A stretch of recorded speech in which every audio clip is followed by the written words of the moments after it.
Hey everybody, welcome to Incomplete Thought. I'm back and I'm joined with Mr. William Cronin, aka Warmonster17. How's it going, What man? is going on, dude? How are you? Huh. Recovering from New Year's slash hot yoga, let's just say.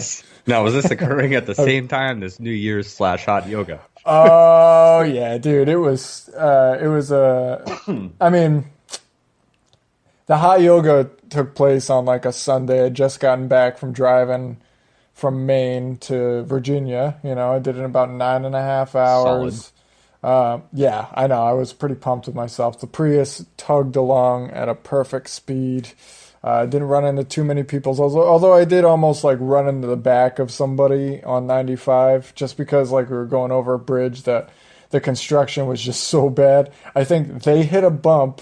Their car like almost went off the into the guardrail, so they slammed on their brakes. I slammed on my brakes. I hit the same fucking jump. I thought I was gonna slide into the back of them, and luckily the person behind me wasn't going as fast because we could have had a bad pile up. But as far as that goes, it was a fine drive. But yeah, once I got back, I was like, I need to do something for my fucking body because I'd just driven the same car ride not 5 days earlier. So I was like, fuck it, I'll go to hot yoga. This will be great.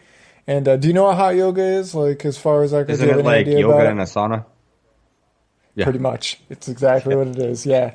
I mean, it's 104 degrees or whatever with humidity, and you're just doing yoga poses. And when I say you're just doing yoga poses, it really doesn't justify what it is because, like, they do this opening exercise, and as I'm doing it, I'm sitting there going, I fucking hate my life. And they do two sets, and it's for 90 minutes, right? So, I mean, nobody at home will be able to know what I'm doing, but you basically like tuck your knuckles underneath your chin, and then when you breathe in, you put your elbows up like this, and then when you breathe out, you push your shoulders back like that, right? So, It's basically how I and you fly. put, Yeah. yeah, pretty much. It's like making a bird underneath your Yeah. chin. But I mean, you do that for two sets and it's like for a minute each. So for 2 minutes, you're just doing that and it's hot and you're fucking hating your life. But I mean, I don't know what my brain was thinking when I decided not to rehydrate before I went to it, because like the next night is New Year's and fucking alcohol is going to be consumed. If you don't have water in your body, you're just going to get drunk faster, which is good or bad depending on what you're going for. And yeah, I just kind of fucked up and didn't drink enough water. And I mean, I'm a lightweight anyway, but I was definitely more of a lightweight that night. But yeah, what about you? How was your New Year's? Yeah. So I just basically hung out with another family that we hang out with. Yeah. He was heading out for some training over the next 6 weeks. So basically Nice. had a little bit of a goodbye get together before he headed out. And Yeah. so just kind of hung out and had let the kids play. Basically, he's got two Yeah. kids, Yeah. and they're similar ages to ours, so they have a ton of fun. So nothing too crazy this year for us. We had all kinds of. Yeah. What was funny was we had all kinds of plans. We're like, yeah, because his birthday is the 21st, and mine's the 28th, and so we're sitting around on probably like November. We're like, yeah, this year we should do something again because it's been like. It's no kidding. It's been like 5 years since we've done anything big for our birthday. And the last one ended Right. up with like me babysitting him because I was so drunk that I was, like, I was like, oh, I got to take care of you, man. And he was just like ready to piss himself on the floor. So, oh yeah, Oh my no, God.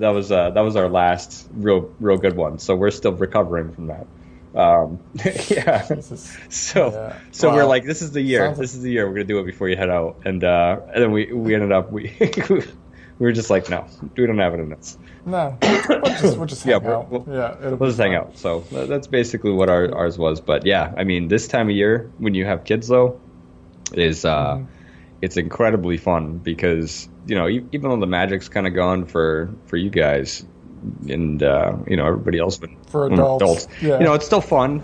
Yeah. People Yeah. still have all kinds of fun with it, but at the same time, it's nothing like when you're a kid, and you get that back when you're parent because you live through it with your kids and you're on the other.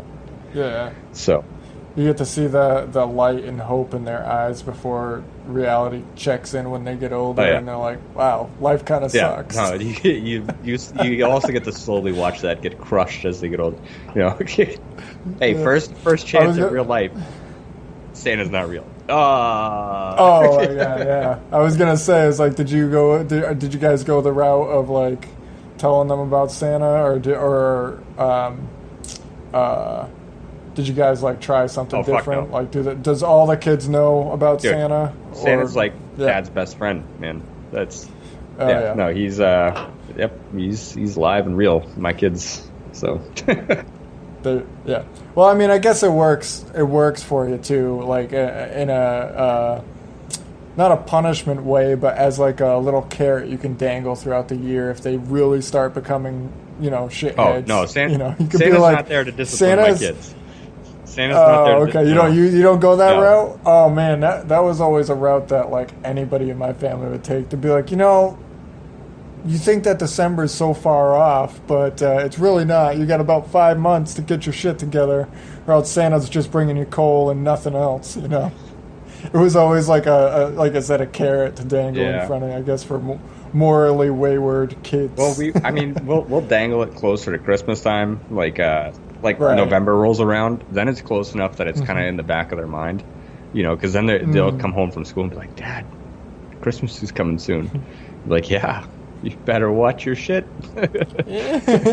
Otherwise, a big old lump of coal. Yep. I always tell them about the one time I remember getting coal, and then their eyes just start really peeking open. Just tell them a story about it, and they're like, I better watch my stuff. Well, for my thought process, like when I've talked with my girlfriend, like if we've ever had kids, not that we're planning on having kids, we don't, she aligns a lot with me, where we're like, nah, no, kids not our thing, all that stuff. I was talking with her, I was like, but if we did have kids, I mean, hypothetically speaking, of course. Hypothetically speaking, of course, I was like, I'm not doing the whole Santa bullshit. And I understand that could change before that, but my whole thing is going to be like, no, you're going to have a leg up on all the other kids in the schoolyard, and when that one bully picks on you the wrong day, I mean, obviously it's for when they're younger or whatever, I was like, just whisper in their ear and be like, Santa's not real. That's your parents. Your parents are getting you all that shit, and just like have that kid's world just get destroyed. Like, they're sitting in the play yard, and one of the kids is like, "That's my truck. You can't play with my truck." And then, whatever, my kid's like, "Santa's not real. Your life is a lie. Your parents hate you. They don't. They have to tell you that shit just because you're dumb." Well, the thing is what's gonna? I mean, that kid's gonna believe in it so much that they're gonna go home and their parents are gonna tell them otherwise, and like whatever. It's No, I mean, I think it would probably be more along the obviously that's a joke, but like, I mean, I'd be more along the lines of just being like, well, it's the spirit of Christmas. Like, Santa Claus isn't real, but Santa Claus isn't real in the sense that he's only as real as you put your thought into him. So if you want to believe he's real, believe he's real. That's great, but like, just know that there's no actual person coming down. Like, I'm working for all this shit. Why does it got to go to a big fat man? That's my shit. I did this because someday I will be a big fat man.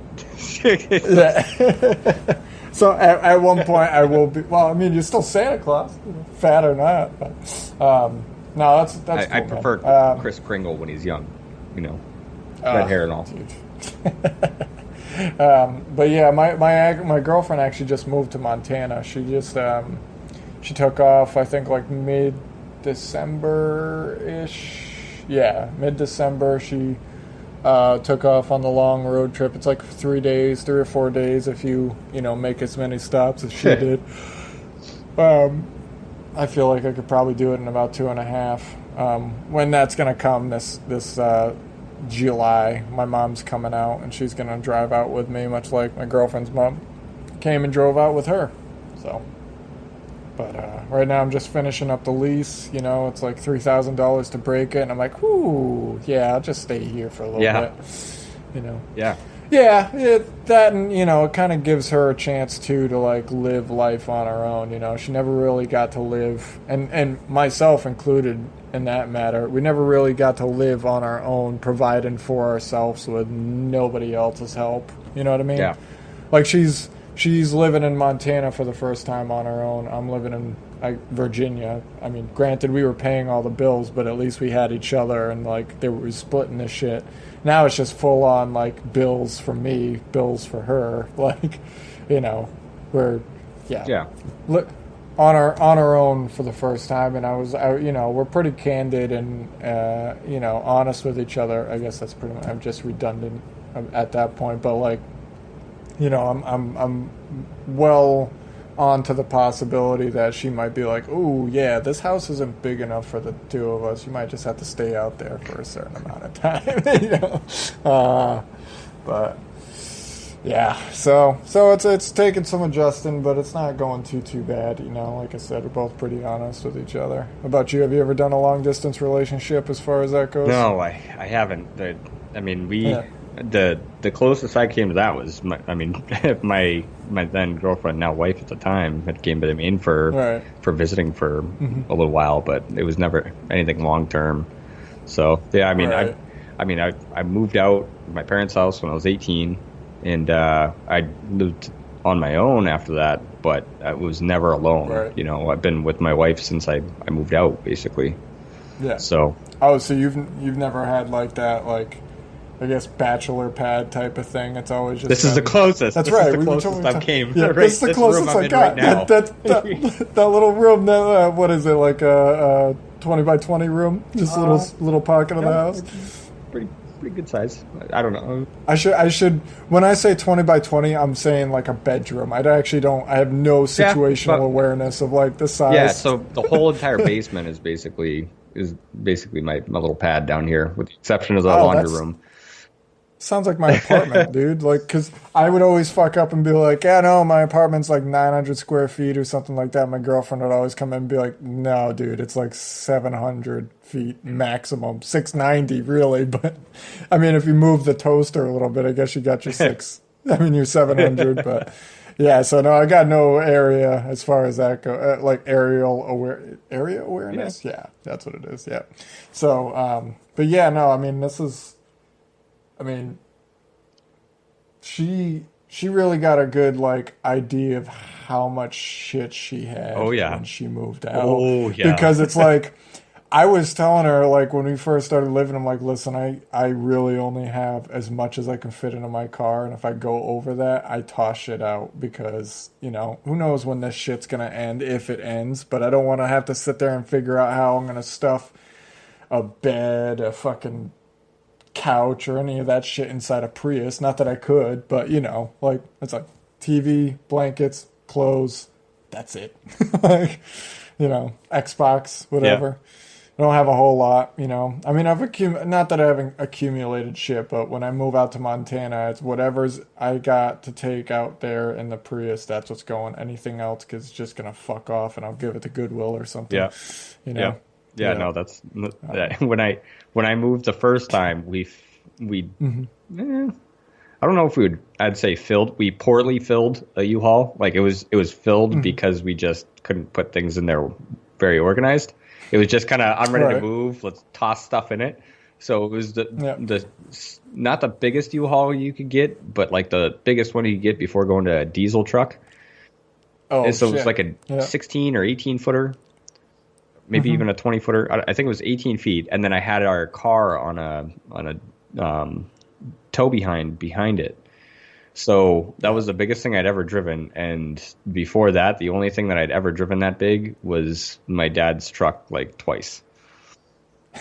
So that was, when I got to Pennsylvania, that was an eye opener because it was all one-way roads where we lived. It was middle of the city. So I was wholeheartedly prepared to write out, like, I was almost at the point where I was pre-writing, sorry I hit your car, this is my insurance stuff, this is my name, this is my phone number. That's how close I was getting to cars. It was like taking like 5 minutes to make one turn at some of these because the roads were so small. So when we got to our apartment, I parked that friggin' thing and